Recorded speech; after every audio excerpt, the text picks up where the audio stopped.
ভাই মেলা শখ করি 5 তারিখের পরে দিয়ে এখন সিএনজি কিনিলাম, মনে করলাম সিএনজি কিনে একটা সিএনজি চালায় খাই, তোর মন বেচতে পারি না তো, একটু সিএনজি চালায় খাই।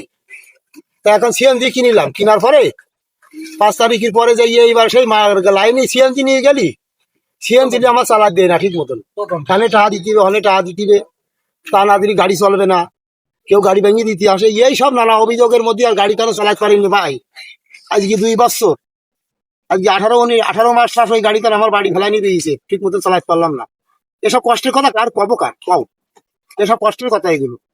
শেখ হাসিনা সরকার তো কিছু দিইনি, শেখ হাসিনা সরকার আমার কিছু দিন, আমি একটা শেখ হাসিনার লোক, অথচ আমার কিছু দিনই, অথচ এখন গাড়ি কিনে চালায় খাচ্ছিলাম, তাও আমার চালায় খাত দিলেন। তাহলে আমার কোন যাবো? তখন চিন্তা ভাবনা করিস আমি এখন যাবো আছে ওই দিল্লি, দিল্লি যাই উঠবো, আর দিল্লি তার আসবো না। তাই মোদী সরকারের কাছে আবেদন জানাবো যাতে আমার একটু বাংলাদেশে তুমি আমার একটু ইন্ডিয়ায় রাখতে পারো। এই এই বেড়া কি করার আছে, আর কি করার আছে, কিছু করার আছে? এসব হচ্ছে কষ্টের কথা, তাই না? কষ্টের কথা না? দুটো ছেলে মিলে এম এ পাস করালাম, চাকরির কোনো চাকরি দিতে পারলো না শেখ হাসিনা সরকার, অথচ তার দলে থাই, তার কাজ করি, তার দল করি, পোস্টার টাঙাইতে দরকার হলে আমার টাঙাইতে আই, ব্যানার টাঙাইতে দরকার আমার টাঙাইতে আই, মায়ের খাত দরকার হলে আমার খাতি আই, মানে মারলেও আমার মায়ের খাতি আই।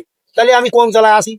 দেন না ভাই, আমি কি করবো? কুষ্টা খানে খাইয়ে কুষ্টা মুষ্টা দুই বেড়াচ্ছি, এবারে কুষ্টা দিচ্ছে তরফদারির সাথে, তরফদারিরা, আমি একটা মুসলমান মানুষই তরফদারির সঙ্গে কুষ্টা দুই বেড়াচ্ছি, কি করবো? এইভাবে আছে দিনকাল।